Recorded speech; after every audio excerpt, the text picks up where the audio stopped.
Hi children, now we'll discuss about basicity of an acid.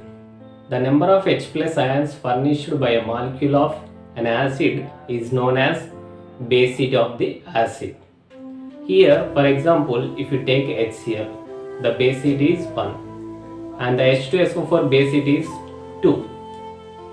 So in HCl you have a 1 hydrogen, in H2SO4 you have a 2 hydrogens. So it doesn't mean that basicity is equal to number of hydrogens it contains.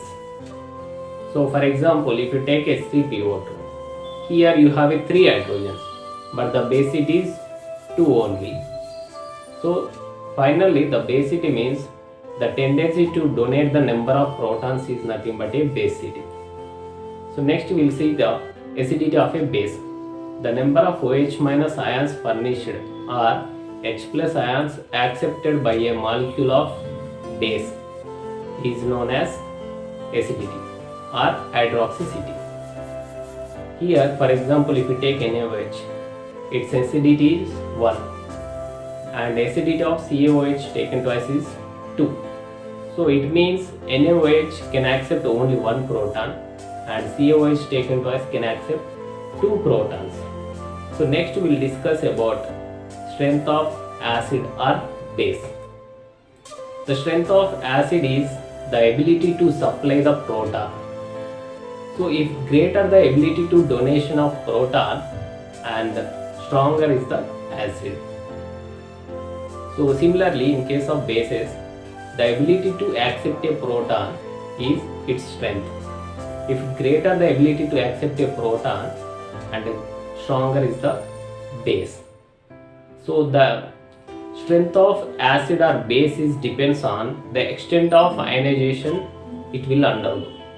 So if it will undergo more extent of ionization, that strength is more.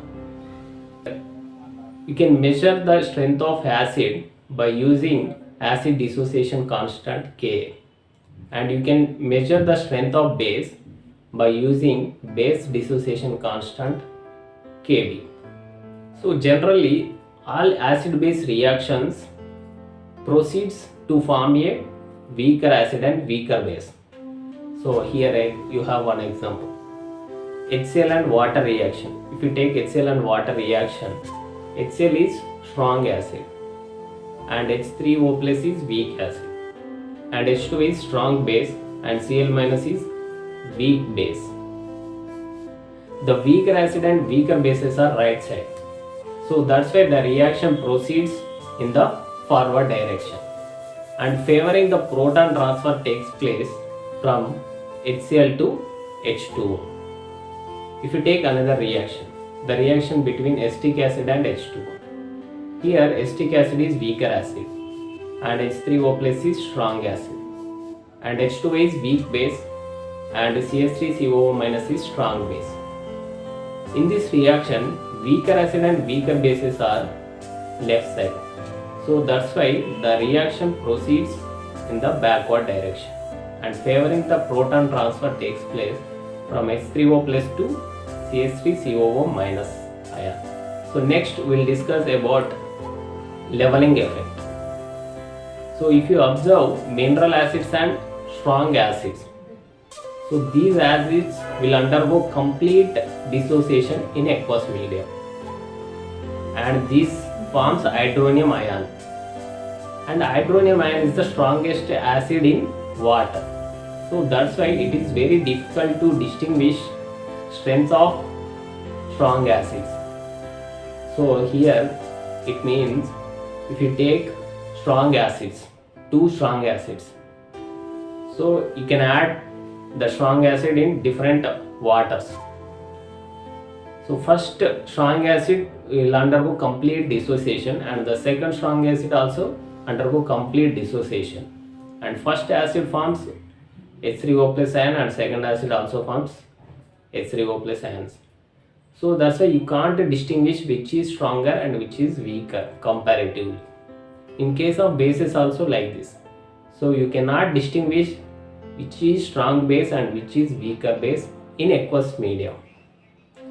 So what is the definition of leveling effect? So all strong acids will undergo complete dissociation and finally forms similar concentration of H3O plus in aqueous medium.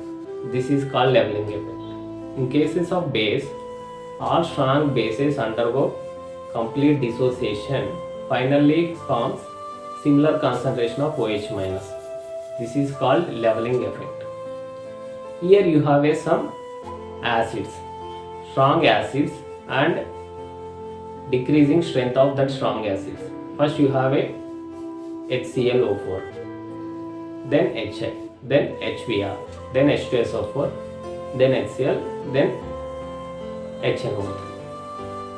So this decreasing acidic strength we cannot distinguish in aqueous medium. That's why water we are call it as a leveling solvent. So to distinguish these strengths, we have to use non-aqueous solvent. For acids, the non-aqueous solvent is acetic acid. So in acetic acid, you can distinguish the strengths of strong acids. So in case of bases, the non-aqueous solvent is ammonia. So in ammonia, you can distinguish the strengths of strong bases. So next we'll discuss the advantages of Bronsted-Lowry's theory. So this Bronsted-Lowry explain the acidic and basic nature of the substances even in the absence of aqueous media, and it explains the basic nature of NH3, PH3, etc. And it explains the formation of hydronium ion also. And this theory is more generalized, encompassing large number of acids and bases than Arrhenius. So next we'll discuss limitations of Bronsted-Lowry's theory. So it treats the dissociation of acid and base in water as a neutralization. So that is the first drawback for Bronsted-Lowry's theory. So in water, if you add acid, so according to this Bronsted-Lowry's theory, it is neutralization, but it is not a neutralization, it is a dissociation. And next, it does not explain the acidic behavior of electron deficient compounds such as BCl3, AlCl3.